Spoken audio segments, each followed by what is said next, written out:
জয় মা তারা, জয় গুরু বামদেব।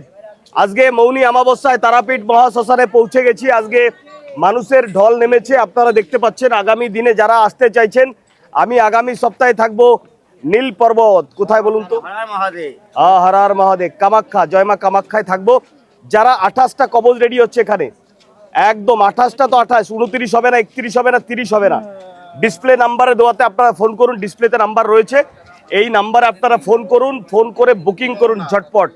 যারা কিনা আমার কাছে কাজ করিয়েছেন, অন্য তান্ত্রিকের কাছে কাজ করিয়েছেন, যারা কাজ করিয়েছেন রেজাল্ট পাননি, কামাখ্যার জন্য শুধু বুকিং চলছে, অনলি কামাখ্যা। আর অমাবস্যা পূর্ণিমাতে এখানে থাকছি, আগামী 7 দিনের ভিতরে থাকছি কামাখ্যা। কামাখ্যার জন্য আপনারা বুকিং যারা করাতে চাইছেন তারা কিন্তু বুকিং নাম্বারে ফোন করুন। এবং কামাখ্যায় আমি থাকছি আগামী তারাপীঠ থেকে শুরু করে, কামরূপ কামাখ্যা থেকে শুরু করে, বেনারস থেকে শুরু করে, স্বাভাবিকভাবে আপনারা যোগাযোগ করে অবশ্যই কন্ট্যাক্ট করে আসবেন, না হলে ফিরে যেতে হবে। আগামী সপ্তাহে থাকছি কামাখ্যা, আর আজকে রয়েছি মৌনী অমাবস্যাতে তারাপীঠ মহাশ্মশানে। আপনারা দেখতে থাকুন কিভাবে কি ক্রিয়া করা সম্ভব, অবশ্যই আপনারা দেখতে থাকবেন, অবশ্যই আপনারা কিন্তু ফলাফল পাবেন। আর যারা কিনা আমার কাছে ক্রিয়া করিয়েছেন, দেখুন আমি কিন্তু বড় তান্ত্রিক নই, বিরাট ব্যাপার, এরকম কোনো ব্যাপার নয়। যারা কাজ করিয়েছেন এখনো রেজাল্ট পাননি, একবার দুবার আমার কাছে এসেছেন, রেজাল্ট পাননি, তাদেরকে বলবো আপনারা অবশ্যই আবার ফোন করুন যে আমার রেজাল্ট হয়নি।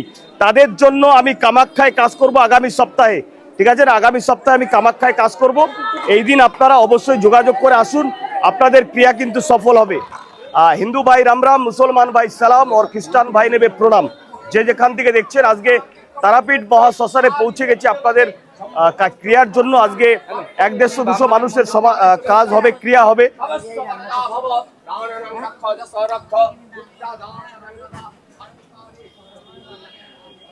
এই হচ্ছে গুরু বামদেবের সমাধিস্থলে এই মুহূর্তে এসে পৌঁছেছি। এখানে গুরু বামদেবের সুন্দর একটি মূর্তি রয়েছে, আপনারা দেখেছেন আগে যারা কিনা তারাপীঠ মহাশ্মশানে এসছেন। আজকে ক্রিয়ার মাধ্যমে কিন্তু আপনাদের সমস্যার সমাধান হবে। কই গেল? পড়িয়ে তুমি পড়াও, দুজনে পড়াও। এই ধর রাহুল, তিনজনে ধর, ভালো করে ধর। আজকে গুরু বামদেবকে মালা অর্পণ করা হচ্ছে। এই হচ্ছে তারাপীঠের সেই বিশেষ স্থান। তারাপীঠকে যে কিনা অন্ধকার থেকে এই সুন্দর এক আলোর জগৎ তৈরি করে দিয়েছে, সেটা হচ্ছে আমাদের গুরু বামদেব, সকলের পিতা, জাতির পিতা বলতে পারি আমি, জাতির পিতা, অর্থাৎ তন্ত্র সাধনায় যারা রয়েছেন তাদের পিতা হচ্ছে গুরু বামদেব। এখানে মায়ের চরণ রয়েছে, আমি একবার চরণটাকে একবার দেখাতে বলবো ক্যামেরাম্যানকে। এখানে মায়ের চরণ রয়েছে, সবাই থাকো, এখানে মায়ের চরণ রয়েছে। এই মায়ের চরণটা হচ্ছে একদম দিব্য দৃষ্টি দিয়ে দর্শন করুন, আর ডিসপ্লেতে একবার দেখুন, দেখার পরে প্রণাম নিবেদন করুন।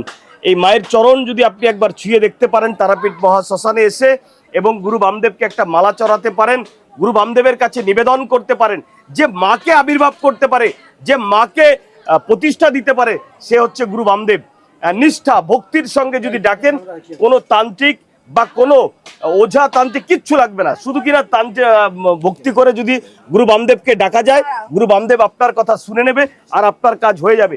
যেমন ভাবে এখানে আমরা পৌঁছেছি আজকে তারাপীঠ মহাশ্মশানে,